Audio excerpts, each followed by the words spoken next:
This podcast is a member of the Place to Be Nation family. Visit us at placetobenation.com, the only place to be in your pop culture world. This is It Was a Thing on TV. Episode 24. Spoiler number 1. Submission 330. The half-hour CDI commercial called The Meaning of Life. Folks, this is, I gotta say, this is something we've been looking forward to since we came up with the idea for this show back in September. This has been something that has been on me and Mike's minds for 25 years. And now finally, folks, we're going to share with you. You might have seen this infomercial back in the day while you were randomly searching through all the channels. You might know CDI as that system that the angry video game nerd made fun of once. You might know the CDI as that system that has those crappy Zelda games and Hotel Mario, but no, folks. The CDI has a special place in our hearts because of this infomercial from 1994 that told us what this bad boy was all about. So what is this bad boy all about? Okay, well, what the CDI originally was supposed to be, or where it came from, was Philips, back in the day, was going to make an add-on for the Super Nintendo Entertainment System, a CD add-on. However, that never came to fruition. I'm sure most of you know the story with the CD-ROM add-on for the Super Nintendo. But if not, long story short, Sony was originally going to make a CD add-on for the Super Nintendo. And then Nintendo realized, oh crap, we made a bad deal with Sony because they're going to get all the money on the sales of the hardware and the software. Hey, Philips, do you want to help us make a CD-ROM add-on for the Super Nintendo? Okay. Then they went ahead and tried to make the add-on for the Super Nintendo. That didn't happen. Meanwhile, Sony was like, you know what? Let's take this video game thing and make something of it. And then they came out with the PlayStation. And now you know the rest of the story. Thank you, Please. Iris. Please continue. And that's video game history right there. Because PlayStation, well, we know what's happened to the video game consoles over the last 20 years or so. So what ultimately happened, Sony with their add-on became the PlayStation 1, and the Philips version became the CDI. And the CDI, and I say this as an owner of a CDI, I'll get to that story in a little bit. The CDI wasn't a video game system per se. It was like an all-around entertainment system. Obviously, you could play regular audio CDs on it. There were video CDs for the CDI, so you could watch movies. But you had to have a very special MPEG card attached. Yeah. It's a little cartridge. It's not terribly big. It's about the size of maybe a big harmonica, and you just put this chip. It's essentially like a big chip into the CDI system, and you're allowed to then watch these movies, and full-length movies at that. Yeah, it's like you remember when the original Xbox had that little dongle with the DVD remote to let you play DVDs on it? Yeah. That was sort of like that. And in addition to the movies and games, there were educational titles. Like I said, you could play CDs, normal audio CDs. It did have an okay memory. I mean, it wasn't a lot. It was back in 1994, 1995. But if you turn the machine off without properly shutting down, you lost your entire memory. And so that means if you had any saved games or saved playlists, or even I think you had to reset the time. The time didn't even save if you shut it down correctly. You had to reset up everything. Again, 1994 technology. It's not like nowadays where they have automatic backing up and saving of files and whatnot. One of the interesting things about the CDI is the controllers themselves. One was very reminiscent of like a Sega controller, but with 3 buttons. It was actually like a combination of the Sega controller, the Genesis controller, and the SNES controller. It was shaped like the SNES controller, but it didn't have 4 buttons. It had 3, sort of like the Genesis, albeit the Genesis really had 6 buttons. I believe Gravis made that controller. I may be wrong on that, but they did. But Gravis did make a controller for the system. There were also remote controls for it, which really trying to play a game on a big remote control. It wasn't even like a small remote control. It was a big pain in the butt. The model that I got, it came with a controller that really could be best described as about the size of a Wii remote, a Wiimote, if you will. It's about the same size, except it has a round top. And there were 2 buttons, and they were on either sides of this round circular top. And it was very, very wacky to control, especially, again, if you're playing a video game. Yeah, trying to get your fingers in the right positions to use those buttons that aren't like naturally where joystick buttons would be. It was good in theory, but very badly laid out. Also, with some games, I had an issue where if you like push the pad down too hard, if you got a little forceful with the pad, it sort of screwed it up a little bit. And that actually was an issue I had with the first one of those controllers I owned, playing the tennis game that I think was a default game that came with the CDI. But also on top of that, there were reference types of discs. There was a Compton's Encyclopedia. There were kids games. There was the Art of Robert Mapplethorpe. There were No. It was the flowers. The Flowers of Robert Mapplethorpe. I know. Yes. But Robert Mapplethorpe was an artist. Yeah, I know it was flowers. Because Robert Mapplethorpe, as we all know from that Anchor video game nerd video, he really liked to take pictures of flowers. Flowers. Yes, he did. And there are other reference and resource types of games, educational games. I think Muzzy had a game, if you remember the Muzzy ads back in the 90s, teaching you how to say French. Yeah, I think Muzzy had a game. So there was a good variety of games, but it just never caught on. Well, and here's the thing. Everyone nowadays, when you think of the CDI, everyone thinks of it as like a primary video game console. But the CDI was never marketed as a video game console. Oh, by no means. No. And another issue is, like, nobody sold the discs. I mean, based on my experience, there were 2 places I saw the CDI discs being sold. One was at Best Buy, and that was like the first year or 2 that Best Buy came to this area, like 94, 95, 96. And then I found through Sears. Sears had a limited supply of CDI games. And that's actually how I got the Jeopardy game, because they had the Jeopardy game at one of the local Sears stores.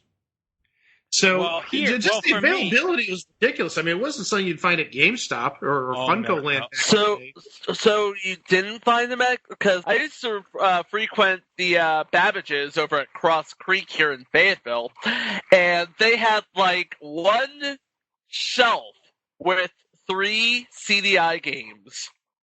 And the 3 games, I kid you not, were Zelda the Wand of Gamelon, Hotel Mario, and The Joker's Wild. You see, now I only had one Babbage's in this area when I was when the CDI was out, and I never went to Babbage's because it was just out of the way. The store that's related to that, which was closer to me, was Electronics Boutique, which was owned by the same general company. And I don't remember them having CDI games. They carried like Neo Geo. That was their thing, at least in my area. Ours carried the Neo Geo too, but that was behind the desk. You had to ask for that. Well, yeah, that was a big money product. That was like $700 back in the game, and the games were like $150 a piece. Okay, now I've already shared my CDI story from episode 3, but you want me to go over it again? Sure. Sure, why not? The CDI would be displayed at a Comp USA that my dad would go to all the time. And do you know what the one game was that they would demo on the CDI there at the Comp USA where my dad would frequently go at? What was that? Mad Dog McCree. Nice. And it's a good way of displaying the technology because you had to have that light gun. Oh, yeah. And, of course, every time you would fail, you'd get that damn Undertaker telling you how many lives you had left. Which is not creepy at all, by the way. You know how people would have loved to have shot the dog in Duck Hunt? I would have liked to have shot that damn Undertaker, let me tell you. Wow. That got dark rather quickly. Well, my CDI story very quickly. Like I said, I did own one. I did fall in love with it watching this infomercial we're going to talk to.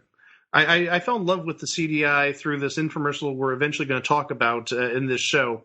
But what happened is back in early 1995, so it was about almost 20 years ago, I was not making a lot of money, and actually I was very, very bad with my money. And I'm not joking about this when you hear this. I had a vision, I had a dream one night that I went to a certain place and bought a lottery ticket, a scratch-off ticket at noon that next day, and it was a big winner. And it's like, okay, this is a dream in my mind, but I'm going to do this anyhow. So I was actually in school at the time, and I think I had a break during classes, and I went to the place I saw in my dream, which it doesn't exist anymore, and I bought 2 lottery tickets, two scratchers at $1 a piece. And lo and behold, one of them, I don't remember, I think it was the first one of the 2, was a winner of $1,000. And I mean, immediately, like, I'm like really thankful, oh my gosh, this vision I had happened. And so the first thing I did besides cash the ticket and get the money is I paid my car insurance bill because car insurance was due at the end of that month, that February. I didn't want to be burdened with that, get that out of the way. But then I had, after taxes, and after the insurance, I think I had about $600 left, $500. And I said, you know what? I'm buying that CDI. So after school that day, after college, I went down to Best Buy, I bought the system, and I bought about a half a dozen games, and it was like $520. I mean, I had maybe like $50 left over after it was all said and done. But I got my CDI, and I was happy. And that's the story of how I met my CDI. Okay, we're going to go have some dinner now. But, okay, so you have an interesting story about the CDI, and you, Greg, have an interesting story about the CDI. But still, you gotta, if you want to have, all of this sort of success, you gotta know how to market it.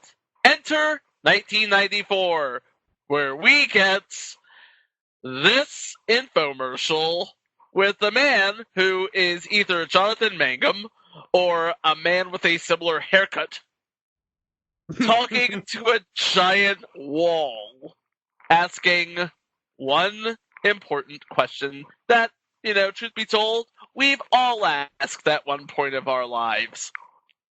What? Deal or no deal? Oh, God! That's another podcast. No, the question is, what is the meaning of life? Yes. And the meaning of life is the CDI. Well, of course it is. Because, I mean, what other system is going to have Hotel Mario on it? And not just the Joker's Wild, but the Joker's Wild Jr. With Mark Summers, baby. Or Burn Cycle, which, if you ask me, is the best CDI title. But that's another story for another day. We're talking about this infomercial, which It sort of looks like the Macintosh 1984 commercial meets Time Tracks. Future installment Time Tracks. That's actually a good comparison. That's a good mashup. And so what the meaning of life is the CDI, but not just the CDI itself, but again, the versatility. You can play kids games, you can play video games, you can play movies, you can play CDs. You could do anything that CDI has software for. And so we get a lot of previews of the different games. So, for the kids, there's the Berenstain Bears. And as I said earlier, there's Muzzy. It's Berenstain Bears, Mike. That's what I said. It's the Berenstain Bears. It's not Berenstain Bears. It's Berenstain Bears. I said Berenstain. No, I thought you said it's the Berenstain Bears, ladies and gentlemen. Clean out your ears. Get a Q-tip. I said Berenstain Bears. Hashtag Mandela effect. But yeah, so they went through like each of the different genres of games or of products, let's say, not really games, because as we said earlier, you have the kids games, and then you've got reference games. We mentioned the Compton's Encyclopedia, and you've got videos in the Compton Encyclopedia, which for 1994 I thought was pretty cool. You've got the Flowers of Robert Mapplethorpe, as we mentioned earlier. You've got, I think they even added like collections of literature, possibly. Because who wants to play video games when you could read on your CDI? But we got one big game, baby, that was demoed on this infomercial, and you know what I'm talking about, Mike. Ooh, I want to know what. Oh yes. There's a number of games that were demoed, but this is the one that I think has the biggest legacy with the CDI. I'm talking about NFL Football Trivia Challenge, baby. Oh, I thought you were going someplace else. Wait for it. But yeah, NFL Football Trivia Challenge, hosted by Pat Summerall, which is apparently part of the meaning of life. The meaning of life is to know useless football trivia. And that's actually one of the first games that I got was that game. Hey, if anybody could be God, I'm pretty sure it could be Pat Summerall. I am not in disagreement with that. But yeah, that was one of the first games I got was the NFL game. And it was very interesting. I mean, there are a lot of video clips. I mean, brief, short, very low resolution video clips. But it was very interactive. It was a good use of the technology. And it sort of played on the football motif of if you get to the end zone by scoring, so many questions correct before getting so many wrong, I believe, you ended up getting 7 points. And it did take football to another level, but it was hosted by the great Pat Summerall, who was doing NFL on Fox at the time. Yeah, because 94 would have been already, NFL and CBS would have been done that year. So Fox would have gotten the NFC rights that year, and they would have just started with football. Exactly. The one thing that I was missing, though, was no John Madden because, he was attached to another video game series. That's another podcast, though. Yeah, but we also had another trivia game that was featured on this infomercial. And so Sandy's Circus Adventure? No. And I think this is where Mike knew I was going with before I said NFL Football Trivia. No, this actually isn't where I thought you were going, but continue. Oh, jeez. I wonder what this actually is. But no, they demoed The Joker's Wild with Wink Martindale on CDI. Which actually was a very good adaptation. The only problem is it was all multiple choice. And there were a couple of different rules changes. After somebody got to $500, then you just spun the wheels trying to build up money without hitting a devil. If you hit a devil, you went back to whatever your score was after the first round. But you could freeze at any time, and basically the other player or players had to surpass that amount of money to win the game and play the bonus round, which was one trivia question, one multiple choice trivia question, and if you got it right, you got, I think it was either a dollar sign or a letter B next to your listing in the high scores because you got the bonus question right. But one of the great things about that game is you could put basically almost any name, and Wig Martindale would say the name in the game. Well, now, I'm going to clarify that. There was a pre-populated list of names. That's what I was trying to say. But the thing is, you said you could put in any name. Well, they gave you a list of names, and they gave you nicknames too. So, I mean, there was actually, nicknames like, Stinky or Goofy or stuff like that. And he'd actually say, okay, Stinky. It's your spin, Stinky. but yeah, I think the game had probably, I'm going to say somewhere in the 150 to 200 preloaded names. You couldn't put in your own name if it wasn't one of those preloaded names, but they covered all the popular normal names. I'm sure Chico was in there at some point as a nickname. Probably. I don't know. Well, I don't think Dino was. I might be wrong about that. But yeah, once you chose your name through an alphabetical list, Wink would actually say the name you chose. So that was it gave it a personalized touch. But also, if you were a kid and the regular Joker's Wild was a little too old for you, there was the Joker's Wild Jr.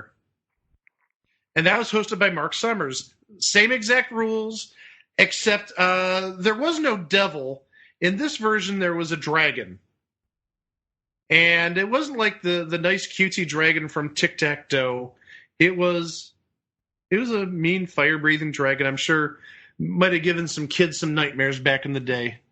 Well, if only there was if only the dragon rapped. No, we're not going to do that. No. No. 1,000 times no. So, Greg, where I really thought you were going with this, and I realized that this wasn't in the infomercial, is I thought you were going to talk about a game involving toasters that toast. And what we're talking about is Hotel Mario, the Mario entry for the CDI, which is probably the worst version of Mario ever. Ever? I've played enough Mario games in my life where I can say with confidence the word ever. Yeah. And actually, we're going to throw in right now the opening of the Hotel Mario game with Mario reading a letter.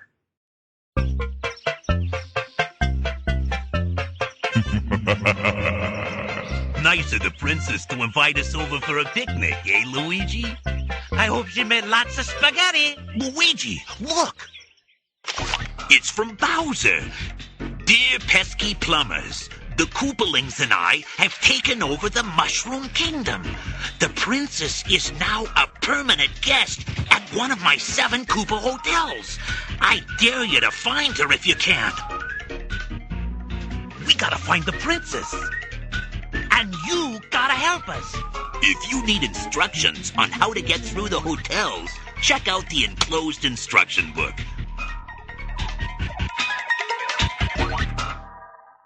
Guys, I always sarcastically say that something that was terrible is the greatest thing ever, but I can't do it in this case. Hotel Mario is truly terrible. It is not good. Oh God, it's the worst. I don't think you're going to have any disagreement from any of us here. And again, that's a game that I have, sadly. It is absolutely just abysmal. It's horrible. While you guys were talking about Hotel Mario and how insanely bad it is, and it is insanely bad, by the way, I was busy looking at the infomercial and thinking to myself, as monotonous as Pantsuit Lady is, I have to wonder how much more excited this Phil guy can possibly get, because it seems like everything he's approaching on this super wall of life here is... I've never seen a person so animated. It's the meaning of life. Of course you're going to be animated. I mean, come on. What other system lets you watch like thrilling movies in MPEG 1 quality? Yeah, on what other video game system or what other console will you find a video game devoted to future entry, Thunder in Paradise? So, what other multimedia entertainment console will let you play with Hulk Hogan? I don't know. Is there something on the 3DO? oh, brother. Hey, Yes, brother, let me tell you about there. this. Hey, brother, let me tell you about the Panasonic 3DO. You know something, Mean Gene. Yeah, Sonic 3DO. Oh my gosh. Oh boy. I had one of those too, and I got it like really cheap. Oh my goodness, that's a large controller. I'm looking at the pantsuit lady is holding the roller controller. Well, I think you had to buy separately. At least it didn't come with my version, and that was for the kids. That's not something that you could play Thunder in Paradise on. Yeah. No, I think it would fun if you tried. Hold up. What if you could play Thunder in Paradise with the kids' controller? Well, that's why I said I think you could try. It might be really fun that way. What I was gonna say was, you probably don't know this because you weren't in the Northeast like me, but you know a chain called Nobody Beats the Wiz? Yeah, I do. Yeah. Okay, well, they didn't have CDI back in the day, but they did have a display for the 3DO. And do you know what one of the games they displayed on the 3DO was? I can only imagine. Wing Commander 3 with Mark Hamill and Malcolm McDowell. Well, Mark Hamill needed a paycheck in 1994. Yeah, well, no, those Batman paychecks. No, he was still cashing paychecks from the Joker, so. Yeah, the Star Wars sequels wouldn't be like for another 20 or so years. Right. I'm thinking about some of the games that that the CDI had, and really, there were some that, I mean, they were very unique, but the thing is, they're very, very rudimentary. One game, and this isn't mentioned in the infomercial, it's called Effacer, Effacer, and essentially what it is it's Hangman in outer space, and I'm not even joking about that. You're playing Hangman, and in like a futuristic space area, and I spent money on this game, folks. I spent money on frigging Hangman for the CDI. No regrets. Okay. Jeez. Hey, not judging you. I'm not judging you. A fool and his money are soon parted. And I was a fool back in the day. But yeah, in addition, another thing that just going through the infomercial briefly, not that much time is actually devoted to the meaning of life. Going through the infomercial, it's on YouTube. At least half the time I think is spent getting testimonials from families and people that own a CDI. The last 2 minutes of the infomercial is just testimonials for the CDI.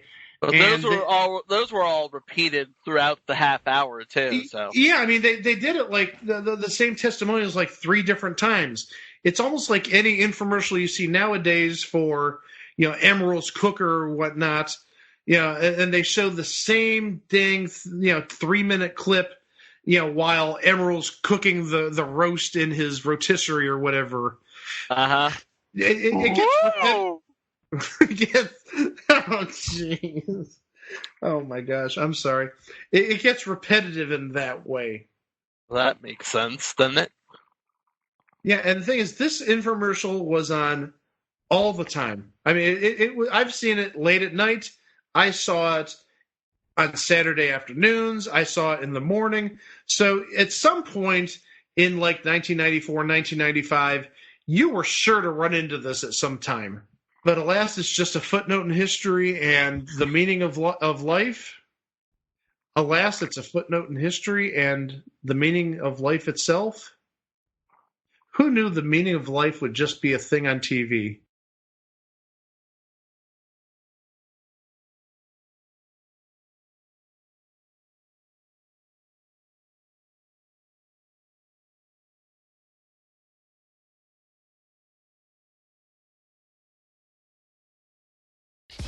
Promotional consideration paid for by the following. Place to Be Nations, JT Rosero and Chad Campbell here. We want to let you know that we have over 24 podcasts available on iTunes, Stitcher, Google Play, and PlaceToBeNation.com. We now offer them to you on 2 great feeds. On the Place to Be Nation Wrestling feed, we dive into topics running the gamut from today's WWE to the glory days of yesteryear and the ins and outs of the territory days. In addition to our full-length shows, we also deliver to you special pod blasts on topics old and new. The Place to Be Nation Pop feed is a veritable treasure trove of great content, offering tremendous shows covering the land of movies, television, life, comics, and sports, brought to you by the most knowledgeable and insightful folks in the podcast world. You can find all these great shows, plus archives of our past podcasts from over the past 8 years as well by subscribing to both feeds on iTunes. And while you're there, be sure to rate and leave feedback as well. All of these shows, plus others, available on PlaceToBeNation.com, where we cover pro wrestling, sports, movies, comics, plus in-depth stretch projects, and much more. Be sure to support our site by using www.PlaceToBeNation.com/Amazon when doing your online shopping. And we want to thank our friends at Boneheads Wing Bar, ProWrestlingOnly.com, and TheHistoryOfWrestling.com as well. Be sure to follow us on Facebook, Twitter, Instagram, and Tumblr. PlaceToBeNation.com, the only place to be in your pop culture world.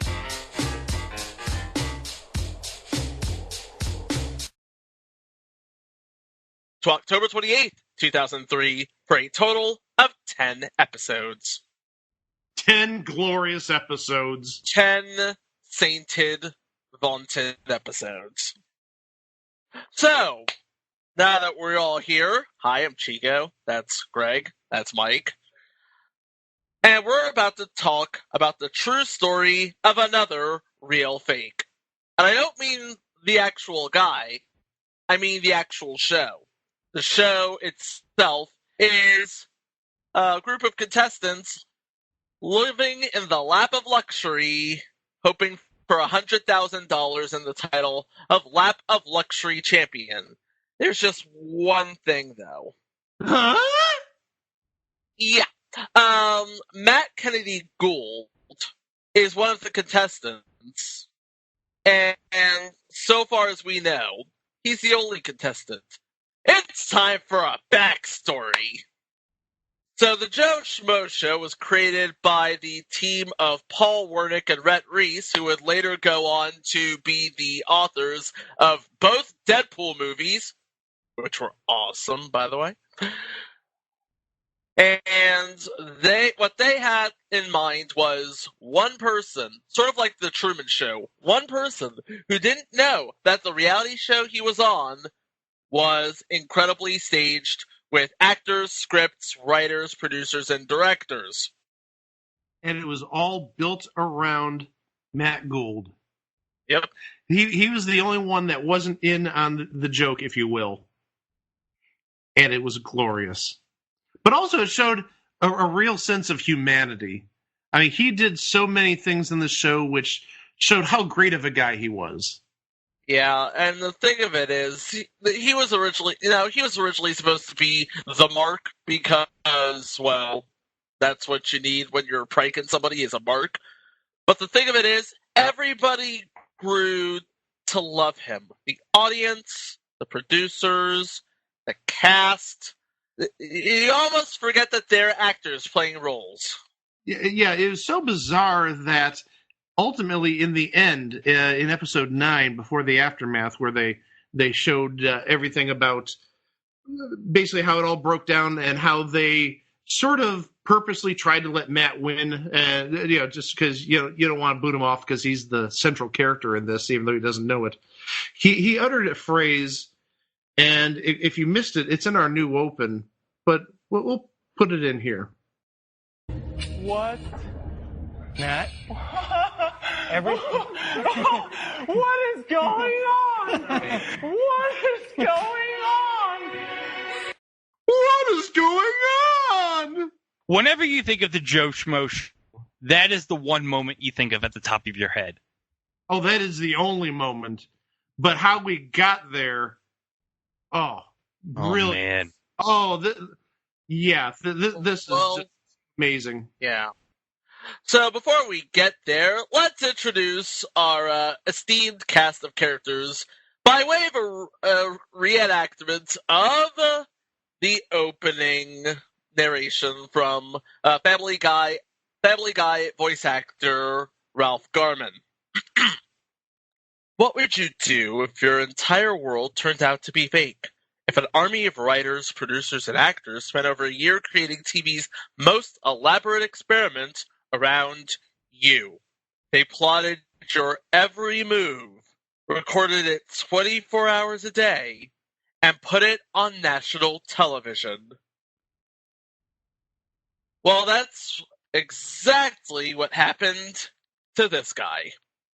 Meet Matt Kennedy Gould, one real guy competing for $100,000 on a reality show that he doesn't know is fake. Starring 9 actors. By the way, this is a Chico note. Some of these names will sound familiar. Oh, yes, I was just going to say that. A number of these people went on to much bigger and better things. Yeah. Specifically one, but there's legitimately 4 people on here who really, at some point, went on to bigger and better things. Yes. Yeah. Melissa Yvonne Lewis as Ashley, the rich bitch. David Hornsby as Hutch, the asshole. Angela Dodson as Molly, the virgin. Franklin Jones as Earl, the veteran. Nikki Davis as Gina, the schemer. Lance Kroll as Kip, the gay guy. Brian Keith Etheridge as Brian, the buddy. Kristen Wiig as Dr. Pat, the quack. And me, Ralph Garman, as the smarty host. All performing for the one guy who thinks it's all real. And Chico mentioned a couple of names that, well, at least one name should sound familiar to everybody who's listening. Kristen Wiig. Yeah. And I know back in the day, Greg, he just loved what she did. Oh, absolutely hilarious. God. Talking about Dr. Pat. Oh, boy. And this is about the time that she, I think, hit it sort of big with SNL. So you're talking probably about 12 years ago at this point. Actually, 2003, so it would be 17 years. Well, Kristen Wiig wasn't on SNL until like 0506. Yeah, but like I said, I think she, when she hit it big, that was like the key words. I know she might have started SNL before, but I really think she gained her, I don't want to say notoriety, her popularity as we got later into about, again, 2007, 2008, when she started doing the Target lady, and she was doing the Lawrence Welk singer with the baby arms. I'm sorry, that's classic. I die whenever I see that. And folks, this won't be the last time we talk about Kristen Wiig on this podcast, because we'll be talking about her in future entry with Will Ferrell, A Deadly Adoption. Oh. Yeah, we will. So, we have, again, all of these actors playing all of these reality show tropes, and Matt, who has absolutely no idea what any of this is leading up to. But also, just before we go on, just quickly, the other names that you might recognize, Lance Kroll, who played the gay guy, like to the hilt. He was... Oh. I don't know if you could say, there's a perfect gay guy. He played like the perfect gay guy. He did such a great job. He had his own self-titled TV show on Comedy Central a number of years back. Oh, should we add that to the list? I'm adding it to the list. The Lance Kroll has been added to the list. Yay! Show prep in the middle of recording. Yeah, never an issue around here. And then David Hornsby, the asshole, Greg, you can tell people where he's from because you know more about the subject than I do. Yeah, David Hornsby would be best known today among television viewers as Rickety Cricket on It's Always Sunny in Philadelphia. And fun fact, guys, do you know who David Hornsby is married to? No, who's David Hornsby married to? Emily Deschanel. Oh, okay. Yes, he is married to Zoe. Damn it! Yes, he is the brother-in-law to Zoe Deschanel. So he married Emily Deschanel. There's no bones about it. That's called marrying up, by the way. Okay, you missed the joke. I said Emily Deschanel. Oh, that's interesting. There's no bones about it. Bravo. But also, the other person is the host himself, Ralph Garman. You may not remember this. And most of you probably don't unless you saw it on my YouTube page back in the day. But he was a contestant in 1992 on a very small cable game show called Future Installment. I just love putting that in there. Let's go back. Oh, yeah. But enough about Scott Sternberg's soul turn his host. But then also, after this, Ralph Garman, he's been doing a ton of voices on Family Guy. So he's had very consistent work since just about the time this originally aired. Yeah, and he's also done some work on Kevin Smith's various podcasts. Like, I think Hollywood Babylon's the one show that they do together. Well, let's get into the show itself. What's the meat of the potato here? As we said, the entire premise of the show was basically this whole show was centered around Matt Kennedy Gould, and he was going to be the winner ultimately, unless he either quit or he did something stupid. But he was just such a great game player. I mean, he was such a genuine person. I mean, if I was a single girl, oh, God, I would have fallen in love with him because he was just the sweetest, most empathetic and sympathetic person. Oh, he was just such a great human being. Well, America ultimately fell in love with him because by the time the show ended, it ranked among one of the top. The finale ranked among one of the top cable entries for all of 2003. Over 3 million viewers. And actually, the finale got the best ratings for Spike TV / the National Network / TNN in its history outside of wrestling. Safe to say it probably drew more than TNA wrestling. Am I right? Oh! This podcast draws more viewers and listeners than TNA wrestling. What are you trying to say? But yeah, so the whole hoax here was a show called Lap of Luxury. And Chico mentioned earlier the $100,000 top prize being given to the eventual winner, wink, wink, nudge, nudge. Mm-hmm. And it was basically a stereotype of like all of the other reality shows at the time. It was basically Survivor in a house. It was Wacky Survivor in a very fancy house, yes. Mm-hmm. Of course, you have some games for prizes, and you're trying to avoid the dreaded moment in the show when your plate is smashed in the fireplace, or as Ralph put it, one of you is about to say goodbye to high society and return to your sad existence of working for the man. And of course, after the player was voted off, he'd state a rhyming couplet that would go, ashes to ashes, dust to dust, blank name, you're dead to us. And then he would throw the plate into the fireplace, breaking it. And the look of disgust on some of the people still in the game when that was done. Oh my gosh! Again, they played this to the hilt. The only one who wasn't in on this was Joe Schmo himself. So yeah, so you may have had a little bit of overacting or something like that from the rest of the cast. but it's a parody in and of itself. It's great. It's incredibly meta. Oh, super meta. It was meta before meta was a thing. Meta was a thing on TV.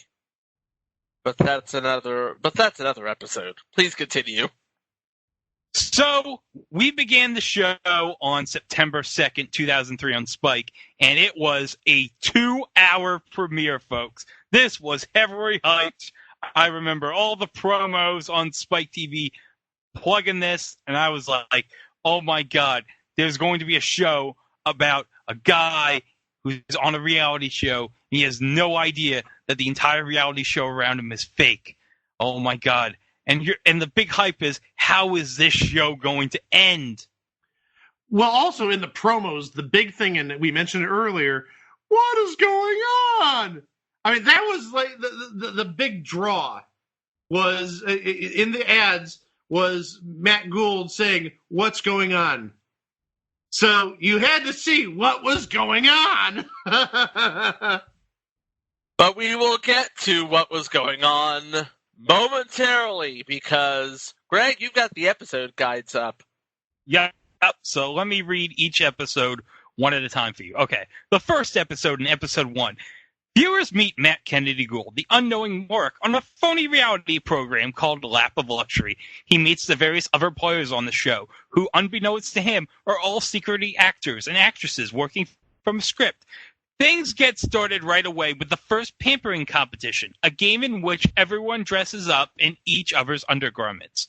The game is rigged so that Matt will lose, and he's forced to wear kips for the rest of the day. Kip would probably enjoy it if Kip were real. Episode 2, the second part of the 2-hour premiere. The Hutch perfectly plays his role as the asshole, irritating everyone, but winning quote-unquote immunity in a game called Hands on a High-Priced Hooker. Matt forms an alliance with Gina the Schemer, but doesn't know what to do when he's caught in a setup in which the other players find her secret notebook where she's been writing mean things about them. First ridiculous riches to rags eviction ceremony, Gina is booted from the game, and Matt ends up all too happy with it after he deduces that she cast her vote for him. Ooh. Well, it would make sense if it was if it was a unanimous decision that Gina was to be evicted, and B, if it was all real. Yes. Well, the thing that scares me is, even Matt getting some votes. Now, I think if he got no votes, that would be suspicious. One here or there is not suspicious. But what if you had like 3 or 4 people voting for him in that episode? Then your whole premise is blown up unless you say, oh, well, you got immunity because you found the secret notebook of Gina in her bedroom or whatnot. But remember, these are actors working on a script, so Matt is going to stay on for as long as possible. Otherwise, you got no show. Continue, Greg. Yep. Episode 3. Kip takes the opportunity to share some of the photos he's collected in his creature comfort item, his photo album. Molly is relieved when she learns that her suspicions that Matt has caught on to the fakeness of the show are misplaced. A pampering competition features the supposed dirty laundry of the various cast members and makes them dress up in funny outfits.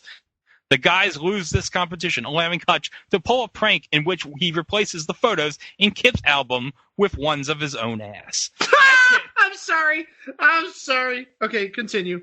At dinner, Ralph gives all the players autographed headshots of themselves. Later, everyone says nice things to each other in the hot tub. That's great. I think the only way this would have been better is if somehow Kip got a photo of his own ass that was autographed. Well, we'll stick around. You just might.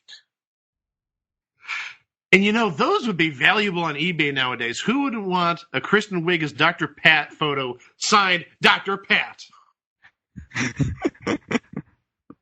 Think of the possibilities. I mean, I think that would be cool. Yeah, I know Greg would have that hanging in his bedroom. Yeah, it'd be hanging right next to the pictures of Supertrain and Second Chance and Mr. Smith on my wall. Jeez. Episode 4. Ashley reveals to Beth that she has a secret crush on Ralph, the host, and also that she thinks that Molly may not be as innocent as she seems. Matt is not impressed and begins scheming to try and vote her off the show. The immunity challenge showcased the various cast members displaying special talents, such as Kip doing bad magic and Matt beatboxing. Hutch, quote-unquote, wins the competition, judged by Ralph and Survivor 2's Jerry Maffany, by performing a moving rendition of America the Beautiful. Emotions run high at the Riches to Rags eviction ceremony. Matt's plan does not go as he had hoped, and it is Earl who is evicted from the show. Matt takes his ejection hard, along with the rest of the cast, and everyone involved with the project is left wondering if it's right to continue it. Yep. Boy, we had a Jerry Manthe sighting. I mean, that wasn't, rare in 2003. Everybody milking their Survivor time. You mean Yeah. Jerry Manthe was on a show besides Survivor? I'm shocked. This is my shock face. No, I'm just saying, not necessarily just Jerry Manthe, but like everybody from season 1 and season 2 of Survivor. You had Richard Hatch, you had Rudy Bosch, who just unfortunately passed away within the last year or so, and you had you had that Colleen girl. I can't think of her name. Colleen Haskell. Yes, Colleen Haskell was. She did movies. She was with I think David Rob Schneider in The Animal. Yeah, it was box office gold. Well, fool's gold. And also you had Elizabeth Hasselbeck before she became married to a football backup quarterback. Yep. So everybody is wondering if they should even continue with this farce. And ultimately it's resolved in the next episode, which Greg is about to go over. Episode 5. The game continues despite the tensions caused by the previous week's eviction of Earl. Matt is shocked to learn of an apparent one-night stand between Dr. Pat and Hutch. The immunity competition causes real trauma for Dr. Pat. She's knocked down and hurt by Matt in a sumo uniform and has to be taken to the hospital. Matt later gives her his prize for winning the sumo competition before the start of the immunity game, Master Debater, which Matt wins. The Riches to Rags ceremony features a special offer, a $25,000 reward if she will leave the game voluntarily. And this is probably maybe one of my favorite episodes from this first season of the show. Because if I'm not mistaken, Kristen Wiig actually got like a concussion from this competition. Well, yeah, she went to the hospital. Yeah. Oh, it was bad. Oh, yeah. She was definitely in the protocol, and they had to call in a for-real ambulance. Of course, they had to find some way to get Matt away as they're carting Kristen Wiig off, obviously. But the next day, Dr. Pat returned, and Matt, because he's Matt freaking Kennedy Gould, ladies and gentlemen, decided to give her his prize. And again, that really tugged at heartstrings. Absolutely. That shows how genuine and nice he was. But just Dr. Patton Hutch, I'm sorry, that sort of proves that the asshole always gets the top prize. Always gets the good females or spouses or partners. I'm going to be an asshole. That'll get me a girlfriend. Don't walk down that road, Mike. I'm kidding. I'm don't kidding. Walk down that road, Mike Klaus. I'm kidding. I'm a genuine person. I would never do that. But the best part is, if I'm not mistaken, Ralph offers Dr. Pat the $25,000, and she's like, "Oh yeah, so I'll just take the money." It's before she got on SNL. Can you blame her? Yeah, even so, yeah, you imagine, yeah, she's probably gonna take it. She's in no state to continue after Matt clocked her, albeit accidentally. Episode 6. The drama between Molly and Ashley continues when Ralph pulls aside Molly for a private conference. The pampering competition forces Ralph to dress up in a bee costume, something with which he is not happy at all about. Matt and Molly are paired up in the competition and lose, and they face the penalty, being handcuffed to each other for the rest of the day. Molly's fake boyfriend comes by to play the guitar for her and sing a song, but goes ballistic when he sees her chained to Matt and wearing a bikini. Ralph makes an executive decision to remove the handcuffs, and then the two of them go off for a little private time, while Matt laments that the show is starting to effing drive him crazy. Ashley wins an immunity challenge that's Matt's worst nightmare. Models covered with chocolate, which he finds gross, her immunity turns out not to matter because at riches to rags, the Hutch is tossed out of the game for making threats towards Kip, but not before grabbing his collector plate out of Ralph's hands and thrusting it into the fireplace. Yeah, that was one of the landmark clips of the series, which was Hutch taking his own plate and basically doing what comes natural after you've been unceremoniously kicked off the show, which is like, screw this show, screw you guys, screw this plate, screw this fireplace, screw everything. I might screw you later, Molly. But again, he's playing the asshole to the hilt. Perfect. Yes. Perfect. That is a chef's kiss in assholery. And then in episode 7, the Hutch returns to the show, along with a legal-sounding document aimed at Matt, who had spent some time at law school. With his return, Ralph announces that it's Double Trouble Day. 2 people will win immunity, but 2 will be sent packing. Matt balks at a gross food challenge that would supposedly require him to eat dog feces, leading to a meeting with a Spike TV executive. The over-the-top executive convinces Matt to get Molly and Ashley to kiss so that they can win the prize for the competition of 42-inch television. 42 inches was a lot in 2003. And it's probably a CRT TV, not like a plasma. No, it was a plasma. It was a plasma. Oh, that was expensive back in the day. Wow. Mm-hmm. Later, both Matt and Hutch win immunity in the rigged Lord of the Manor immunity showdown, which didn't go quite as planned. At the Riches to Rags ceremony, Molly and Kip are ejected, and Ashley gets another opportunity to whine about Molly's supposed flirting, when Ralph lets her keep her ceremonial collector's plate, and then the 2 of them kiss. Because it's Spike TV. This is what men wanted in 2003, ladies and gentlemen. Hey, some men are still waiting for it in 2020. Hey, guys, they didn't call Spike TV the first network for men for nothing. Oh, absolutely not. Absolutely not. Right. Episode 8. At the top of the episode, Ralph reveals a surprise sudden death eviction. Matt goes through the motions of plotting to vote out his friend Brian. But in the sudden death ceremony with Ralph wearing the immunity robe, Matt, Brian, and Hutch all vote out Ashley. After an appropriately snotty speech, she leaves, and then the entire cast returns, as the final ceremony will be coming shortly to determine the winner of the $100,000. A final dinner causes a minor panic in Brian and Hutch when Matt reveals that he thought that maybe the fake network executive from the previous episode could be an actor.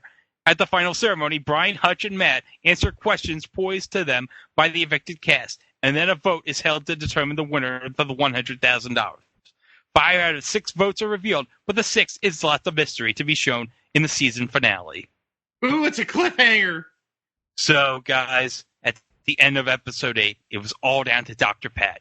She had the final vote to see who would win the competition. And so in the final episode, on October 28th, 2003, we take a look back at some of the highlights of the show, and afterwards we pick up where we left off, waiting for the reveal of the final vote to determine the winner of the $100,000. So it's in the hands of Dr. Pat, and her choice is Hutch! Well, of course, because Hutch didn't knock her out and send her to the hospital. Yeah, and yeah. Hutch, I believe Hutch and Dr. Pat, you know what? We'll continue, Greg. Well, we mentioned earlier that they were definitely a thing on TV in 2003, if you know what I mean. They were an after-hours thing on TV. Oh, jeez. Hutch is declared the winner, and there's a big celebration with balloons and everything until the fake Spike TV executive comes in, and Ralph makes an announcement that someone is not who they claim to be. Matt then learns that the Hutch is actually an actor. In fact, everyone is. The show is based around him, and he is the winner of the $100,000, as well as all of the other prizes from the show. Next, Matt has a meet and greet session with all the cast and crew and learns how this great reality experiment was put together. It was really one of the great moments in reality TV. Again, just the utter shock, the utter surprise. And I mean, again, Matt was like overcome with emotions over this whole thing. You're getting the $100,000, you're getting the trip, you're getting the TV, you're getting all this. And this whole series was made for you. And we spent a year working on it. It really was beautiful TV. Beautiful. Yeah, and one of the prizes he got, which was actually a genius of corporate synergy, a trip to the real lap of luxury, the Spike TV launch party at the Playboy Mansion. Oh, there's the other part. That's why it's the lap of luxury at the Playboy Mansion. This was back when the Playboy Mansion was actually a thing in Los Angeles. And if I'm not mistaken, wasn't the Spike TV launch party not officially the Spike TV launch party? Because wasn't that during that whole? Yeah, when Spike Lee's like, no, hold on, no. If people watch Spike TV, they're gonna think I'm involved. Like, what? Right? Remember? Yeah, he actually filed a lawsuit. Because, he didn't want people confusing the Spike TV with him, or there may have been some possible defamation or something. But I remember that Spike Lee did file a lawsuit. Yes. Yep. And ultimately, there was an injunction that prevented Viacom, which owns the network at the time, from using the Spike name until the matter was resolved. Well, obviously, the matter was resolved, and they went from TNN. They built themselves in commercials as, like, tonight on the first network for men, but they were using the TNN logo.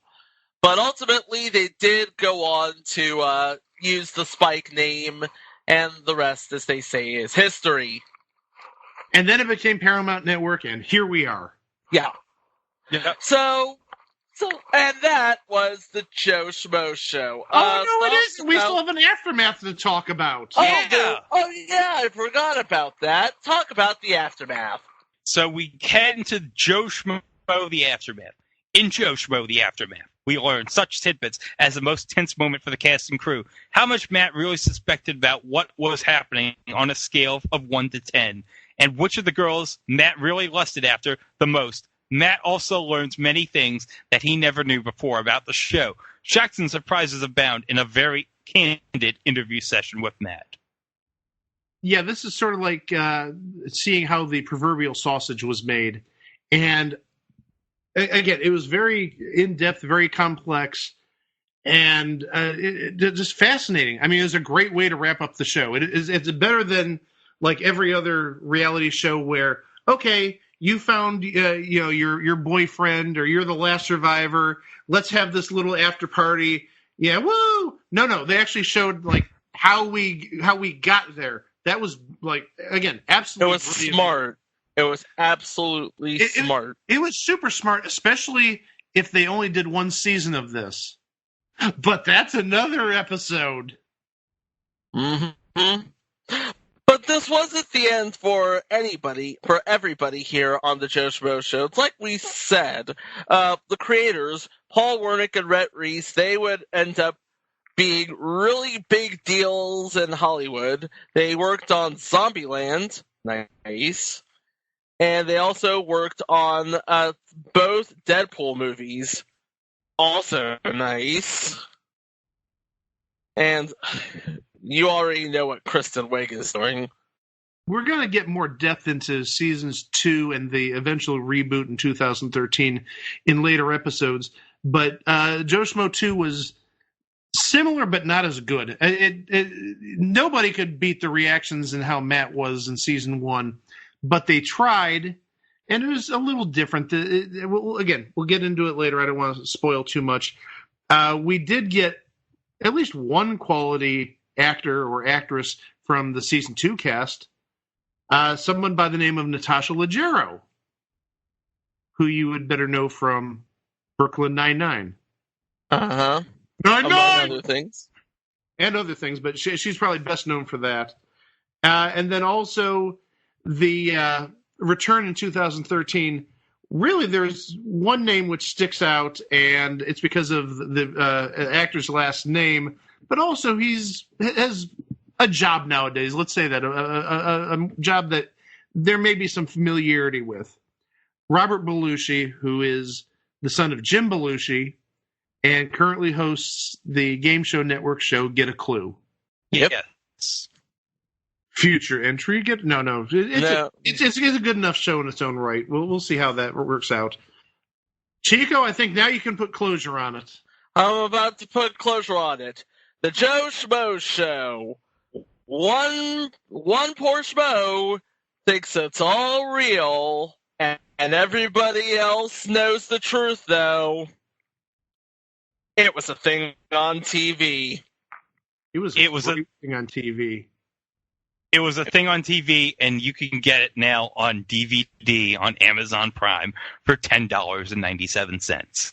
Well, actually, I was at a used video games and DVD store earlier this week, and I did see a copy of, I think it was even the uncensored version of Season 1. I should have asked how much it was and bought it, but I figured, you know what? I have good enough memories of the show, and gosh knows what would be on the uncensored discs. Probably a little bit more of that kissing and Matt being handcuffed to the one girl. It takes off all the bloops and bleeps and leaves in all of the filth. And probably there's some nudity with the chocolate being poured on that competition. But it's out there if you want to pay a little bit money for it. The DVD box set of the show, the aired version, the censored version, if you will, is available on eBay. But for years, this has been selling for amazing amounts of money. I mean, I remember back in the day that it went easily for like $50 or $60. I mean, this is legitimately maybe a $20 or $30 box set, but it was selling for a lot more. So either there's rarity or people remember the show, and I think it might be a combination of both, but definitely column B, that people remember it and enjoyed it. Yep. So that's Joe Schmo Season 1 at the very least. And at some time in the future, we'll cover Joe Schmo Season 2 and the eventual reboot, because they stand out in their own rights. Oh, yes. Yeah. Oh, absolutely. Oh, absolutely. Especially Season 3. Especially the reboot. Oh, yes. We will definitely be getting into that at some point.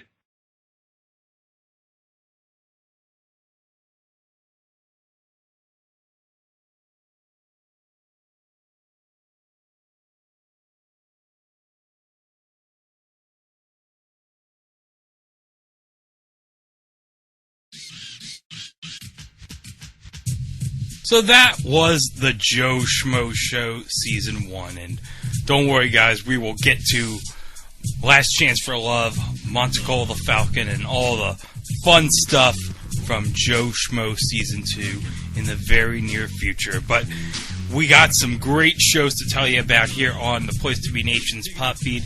And recently, on the Brother Sister Rewatch podcast in episode 39, Kevin and Mary returned for another edition of the show, and they were taking on episodes 11 and 12 of The Office's 5th season, Moroccan Christmas and The Duel.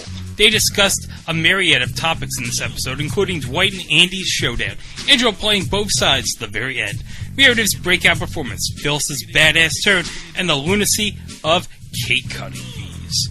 Cake cutting fees? That's the craziest thing I've ever heard. And on the 18th episode of Laugh-In Theater, host Andy Atherton is joined by the Godfather himself, Nate Melton, to do a live watch of the 2009 comedy Black Dynamite. The guys discuss blaxploitation films, underutilized actors like Michael J. White, the 1970s, bad acting, made-up words, movie cliches, kung fu, bitches, X-rated zodiac signs, Greek gods, The Last Dragon, and the great character names throughout the movie. Also, be sure to check out the PTBN wrestling feed, which includes a dive into topics running the gamut from the days WWE through yesteryear. The feed includes the Place to Be podcast, main event, Wrestling Warzone, Extreme 3-Way Dance, Jenny and the Gems, Body Pressure Luck, PTV, NXT, and so much more. Subscribe today, and while you're at it, subscribe to Jennifer Smith's The Jenny Position feed as well, as it is the home of Geek and Sassy, Talkin' Pop, Freak Out Driving, Telling Stories, and more.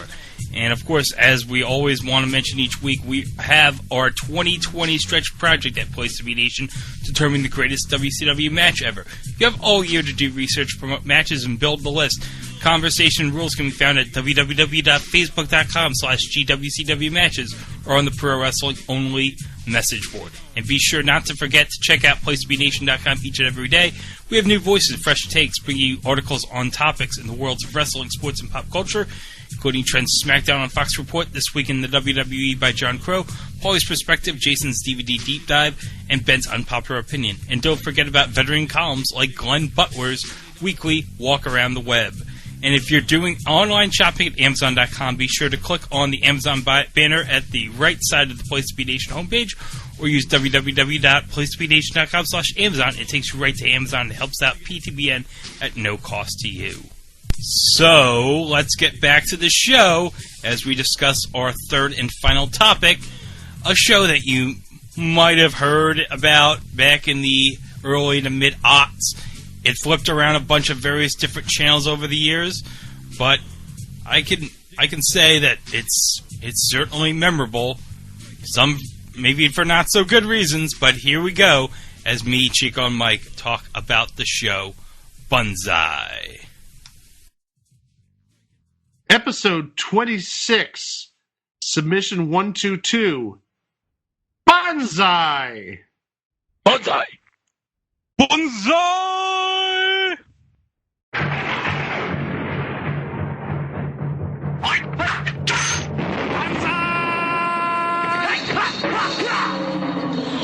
Stay at home fun. From a land where anything is truly possible comes new gambling opportunity. Place your bets now. It's time to play Banzai.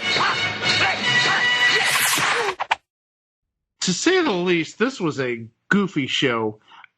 We didn't put in the airing history for it because it is a very complex history, at least on this side of the Atlantic. This is actually a British show to start off with. It did air for 3 seasons in Britain, and there were 24 episodes, including one special episode. It aired originally on the E4 network in England from January 18th of 2001 to May 15th of 2003. But the U.S., it has a little bit much different, much more complex lifespan because it originally aired on USA as interstitial clips during movies on Friday nights, I believe. I think it essentially replaced what was Up All Night, or I'm sorry, Yeah, it did. All Night. Future installment, Up All Night. With Ron USA Shearer, Up All Night. Oh, thank you, Gilbert. with, as we mentioned on the $1.98 Beauty Show episode, Rhonda Shear, former winner of the $1.98 Beauty Show. Yes. So in the United States, it aired briefly at night, in late night, on the USA Network during their movies, just in little tidbits. Well, it would be Friday because it was called Banzai Movie Fridays, so that would be the Gilbert Godfrey Up All Night. Up All Night. No, thank you. Can't do it. Fox picked up the series in 2003 and edited some of the content. And by saying that some people were from parts of the United States instead of from the United Kingdom to give it a sense of authenticity over here, that it wasn't just imported. And it only lasted 6 episodes. Why did it last 6 episodes? And this is where Chico says, because it was racist. That's racist, possibly. Oh, Possibly. Yeah. That's racist, definitely. They played the stereotypes here. Everything from, let's see, the dialogue, which was, and I have an example here. Place bets now. Oh, it wasn't place bets now. Place your bets. No bet, no get. Yes, place your bets. And betting ends. Betting ends with the gong. Betting ends. With the gong. Gong. And this is where you kind of wish that this was a video podcast instead of an audio, because they had this sort of Chinese, Japanese-looking script, and the bottom said "Place bets now" as subtitles. Yes, and it looked like your stereotypical Chinese type of font. Yeah. It was, and they also had Japanese characters on the screen doing animations, while the music was playing. So it aired for 6 episodes here before it got pulled because of obvious racism. And it then ended up someplace else. Then in early 2004, it showed up on Comedy Central. But wait, there's more! There's more? What? There's more? But yeah, there's more. So reruns of Banzai then showed up on G4 in March of 2006. And remember, at this time, G4 really wasn't showing a whole heck of a lot of video game stuff. They had stopped showing Starcade by then. They were showing Cheaters, I believe, and they were showing Impossible Banzuki, and they were showing the original Ninja Warrior. They were showing Sasuke, I do believe, at that time. Yes. Oh. But also they were showing original shows like future installment Code Monkeys. One of the best cartoons ever. I'm sorry, I love Code Monkeys. Well, yeah, you introduced me to Code Monkeys, like, when we started this show. Yeah, and it is so clever. So clever. We're going to definitely cover that in the future. So if you're playing along at home, the timeline is the original version airing on E4 in Britain, then USA in Clips, then Fox, then Comedy Central, then G4. I'm confused. Well, that's why I broke it down nice and slowly for everybody, because this show aired for a little while in many places instead of for a long while in one place. So the whole entire idea of the show was you fictionally placed bets on different events happening. The two main ones that aired in the States were Shake Hands Man, where you would have Mr. Shake Hands Man try and maintain a handshake with people for as long as possible. Now, there were actually now here's an interesting factoid. There are actually 2 Shake Hands Man. Shake Hands Men. Yeah. And yeah, the idea of the Shake Hands Man, he would come up to a celebrity, shake hands with the celebrity, and the idea was more or less, will he shake hands with this person for at least a minute? And some people would wiggle their way out of it. So one person I saw would, actually took her available hand and shoved his hand away from hers really fast. And some people would just be taking it like a man. Just shake, shake, shake, and, a minute, 45 seconds later, or 2 minutes later, the game's over. Oh, if you picked over 1 minute, you win. Yep. And that was on every show. Every show had Shake Hands Man. But then there were other contests, and going to Truth by Consensus Wikipedia, some of these I remember. You had grannies playing chicken with motorized wheelchairs, which I remember that. Amputee football, egg eating, blindfolded gas pumping, and the length of time it would take an object to hit the ground after being dropped from a roof. Uh-huh. Yeah.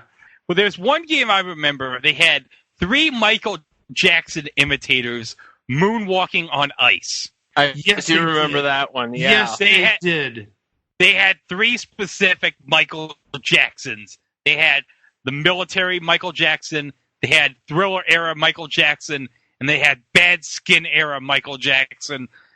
And so they would moonwalk on the ice, and whoever got to the other end of the rink first while moonwalking on the ice was the winner. Yes. The show sometimes had very inappropriate stunts or stuff at least you couldn't show in America. You had there was a game in which someone had to guess who had the longest penis in a lineup of people, or who had the biggest breast implants. That one I do think actually made it over on this side. I remember that somewhat. Or how long... Oh, this is horrible. I can't say this. How long it takes a Madagascar hissing cockroach to microwave.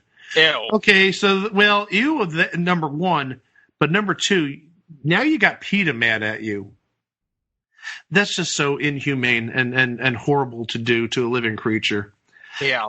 But there was also, and I know Greg and Chico probably really enjoyed reading about this, there was a Doctor Who segment.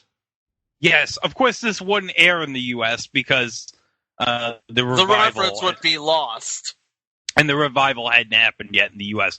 But there was a segment on the UK version where there was someone at the door. It's the Doctor. Doctor Who. That's exactly. So there were about 4 choices. Who was at the door? Was it Sylvester McCoy, Peter Davison, Tom Baker, or Colin Baker? Spoilers, it was Colin Baker. And there was another Doctor Who related bet here. Peter Davison was asked, which other Doctor would he like to have sex with? Tom Baker, John Pertwee, or Sylvester McCoy? Now remember that John Pertwee was long since dead, sadly. Yeah. And it gets even more cringy. How could it get more cringy than that? Oh. Yeah. Yeah.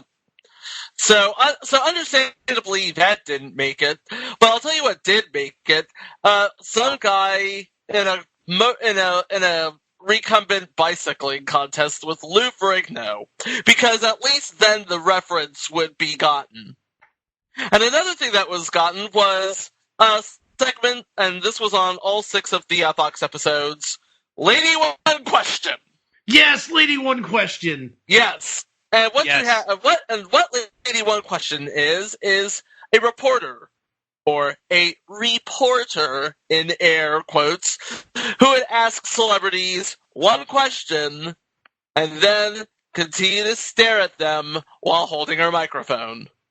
And the first one they did, now remember, this was in 2003 or 2004 when American Idol was a thing on TV. And the first episode they did was Simon Cowell. Well, yeah, Simon Cowell would have been very big overseas back then. So it wasn't just American Idol, but it's still something that's very relatable. She made reference to what was then being called American Pop Idol. Right. Well, so that actually would have been like 2002-ish, because I don't remember that ever using that name. They did use it. Either they used it, or they updated, or they used an updated version of it, but we got it. Well, in addition to all that, believe it or not, there is actually a board game. And guess what, guys? I have a copy of the board game in front of me. Yes. How are you going to make a board game out of... It's like, forget how he got it. How do you make a board game out of Banzai? Well, it's pretty easy, because this was released, I'm guessing... Well, let me take a look. Let me see if there's a date of publishing here. So the copyright on the board game is dated 2006, which is, again, 2 or 3 years after the Fox version aired. At this point, it was airing in reruns on G4. And what it was, and this is popular for back in the day, if you remember how games were back then, it was a DVD board game. That explains it. Yes, so you had a DVD which had a number of the clips from the TV show. So if you had already seen these, you sort of had a leg up on the competition. And what you had is it was up to 4 players. You have a little triangular sort of cup, and I'm actually holding one in my hands. There were 4 different colors. There's blue, green, red, and orange. The orange has, and each of these has 25 characters in it. The orange has 25 Kung Fu Carls, the world's last starfish assassin. The red has 25 tacos ticklers, which are essentially octopus tentacles or squid tentacles. Well, no, they're not real. They're plastic, mind you. There's 25 Loises, Loises, the Louisiana squirrel roll, which looks like, I'm going to assume, some type of sushi. And then the green, there's 25 chums, which are just little fish, little green fish. So what the idea is, and I've got the rules right here. The premise for the stunt appears on TV after you play the DVD. Depending on the challenge, anywhere from 2 to 5 different on-screen outcomes will appear. Players will bet their sushi on these outcomes. But wait, there's a catch. Hey, let's make it more stereotypically racist. How are people going to bet their currency, their fish? You have to use chopsticks and get it in another separate bowl. And yes, it came with 4 sets of chopsticks. 4 sets of plastic chopsticks. Players had 15 seconds to make their sushi wagers. Using only their chopsticks, they had to transfer their individual sushi to their sushi betting bowls. And they couldn't touch the sushi or the sushi bowl with any other part of their body. So they couldn't use their fingers. Everything had to be done with your chopsticks. So if you didn't know how to use chopsticks, you couldn't bet that much, I would presume. And then the person who got the most sushi into their betting bowl got control of the bet and the best odds of winning the round. So the person who bet the most sushi, there were different betting cards, and I have actually all of them right in front of me. I'm going to take a look at the red ones first because I'm assuming it's yellow, not orange. The green and blue are probably the same. But there were 5 cards, and they just said A, B, C, D, and E. And so each one corresponded to a different outcome on the screen, sort of like what we talked about earlier, with Mr. Shake Hands. Will he shake this person's hands for under 30 seconds, 30 seconds to a minute to a minute 30, a minute 30 to 2 minutes, or 2 minutes or above. And so the person that won the bet got to make the first wager. Okay, so this actually, the rules of this actually turn out to be like poker, because each player can either match the top better's amount of sushi by anteing up, sort of like poker, or they can choose to fold and sit out the round. So essentially, this is like poker meets Banzai, but with an Asian twist, a racist Asian twist. And this isn't racist stuff. I get it. Yeah, this isn't like overly racist. And yeah, if you fold, you have no chance of winning the pot. They tell us this in the instructions. The players who did not fold and chose to stay in the round now place the card representing their guess for the what they think is going to happen. And you win the pot by playing the stunt on the DVD. The outcome's revealed. The player with the card under their betting bowl, they'll reveal their guesses. If their card matches the actual outcome on the disc, they win all the sushi in the pot. If they guess wrong, then all the other players still in the round show their cards. The pot is divided among everyone who guessed correctly. If nobody guessed correctly, then each player removes the sushi they bet, puts it back in their bowl, and lather, rinse, repeat. We do it all over again. And there actually is no sense of closure here. It doesn't say whoever gets all 100 pieces of sushi wins, whoever gets 50 wins. It just says you keep on playing. You're in an infinite loop. You keep on playing until somebody dies of ennui. Yeah, until somebody gets bored to death or until somebody beats them, because this is terribly racist. But yeah, the only reason I got it is because I remember Banzai, and it was like $5. And it was at one of the Go calendar and bookstores and game stores that you see. But this wasn't a pop-up store.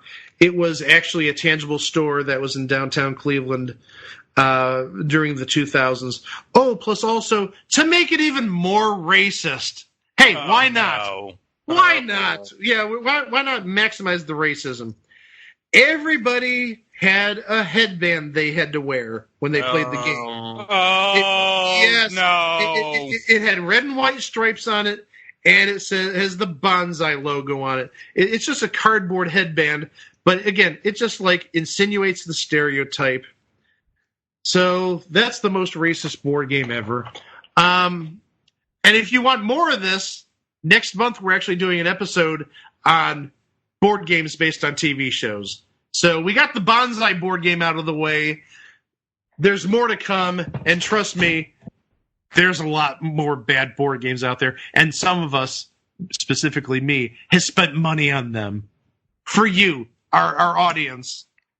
Mike, you actually bought board games just for... Well, yes, I did. I don't want to spoil what I bought, but if you follow our Twitter, I did post a picture of it when I bought it back about 2 months ago, month and a half ago. Oh, so there's a preview as to one thing we're going to cover. Hey, we if you've listened close to our past catalog, you know the tease of what's coming. Yeah, and there's some really bad games here, and that'll be a fun episode because we're actually going to play the games. So there is a viable reason why it didn't go past 24 episodes in the UK, let alone the 6 of them that aired on Fox. Well, let's start with Fox here, because 2 years before Fox aired its episodes, you had the clips on USA, Asian American groups objected to them, and then when Fox picked up the show, Asian American groups objected to the show, and I actually have a quote from the founder of Media Action Network for Asian Americans, Guy Aoki. It's just all the backwards images of Asian American people. This is like an Asian minstrel show.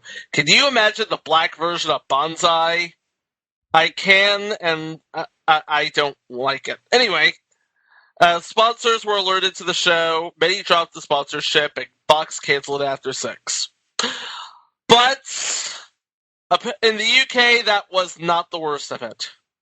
Let's go to 2002, April 2002. They attempted to record a sketch where they were trying to measure the speed of a funeral procession. Wait for it, yes. It was the funeral of the Queen Mother, Queen Elizabeth. Oh, you can't do that. No. No. To say the very least, that was just bad. Well, yeah, when you offend the crown head of state for your nation, yeah, that's probably going to get you booted really fast, especially someplace that has a big legacy like the United Kingdom. So it wasn't really the racism that got it booted. It was recording the speed of the Queen Mum's funeral procession. Seems like it. Mm. There are just some things you don't do, and that was one of them. Yeah, you're absolutely right about that. Well, I think we can put this one to rest. We can bathe in our Clorox baths now and clean ourselves of this absolute racist mess. Yes, it was Yes, Banzai was. You had a bunch of gambling on television, which is the norm now, but when you throw in a bunch of Asian stereotypes and try to offend for the sake of offense, what can you say except, everybody frowns on it now, but back in 2002, oh boy, it was a thing on TV. Yep. It was a thing on every TV station. It got passed around quite a bit. Like a babysitter that didn't want to deal with a baby's bottom. That's an interesting comparison. Have you ever seen a baby's bottom that you didn't want to deal with? I rest my case. And that has been another installment of Chico Says Way Too Much. Well, we're going to say way too much on our website at itwasathingontv.com, where you can find out about the show, about each other, listen to past episodes, and follow us on social media. And especially thank you for everybody who's following us now. I shared this with Chico and Greg before we started recording. The number of people who are listening to the show has literally more than doubled over the past 2 weeks, and we thank you so much. And I mentioned also to Chico and Greg, the number of people who just started following the podcast on Facebook in the last week has gone up by like 6. And I mean, that doesn't sound big, but when you have 25 likes on Facebook and you go from 19 to 25, that's pretty significant. Yes. And also, remember to listen every Wednesday. A couple of our episodes from our back catalog are slowly going up on the Place to Be Nation pop feed right now. So I think the last 3 episodes that came up were Meow Manor, Lidsville, and Judge Wapner's Animal Court. So yeah, episodes 6, 7, and 8 got posted earlier this week, at least as of the time of recording. So, well, until next time, and next time isn't going to be Monday because we're doing a 3rd episode this week, a Super Bowl special, as it were. Yes. And it's going to be a good one. Oh, this is a topic that we have been waiting to talk about. And it's when you think about Super Bowls, you think about a certain topic. No, it's not that topic. No, it does not involve a certain singer's breasts. No. But that is in the future. That is on the list, but that is not what we're going to talk about. We'll wait for next year to cover that. But this year, for our Super Bowl special, I think it's a classic from Super Bowls past. And I think we're all going to be excited about this. Oh, indeed. And that'll be coming out sometime later on this week, probably either Friday the 31st or February 1st, right before the big game. So until then, until that episode drops, thank you, Chico. Thank you, Greg. Thank you for listening. And we'll catch you later on this week with a bonus episode of It Was a Thing on TV. Bye-bye. Wow! Banzai! Oh, look, it's Lady One Question. Mike, how long do you think that It Was a Thing on TV will be a very successful podcast? Oh, I would say at least 100, 200 years. I mean, we'll be here. There'll be heads of us in formaldehyde. We'll still be talking in like the year 2220. And that was the one question. Da-da-da-da-da-da.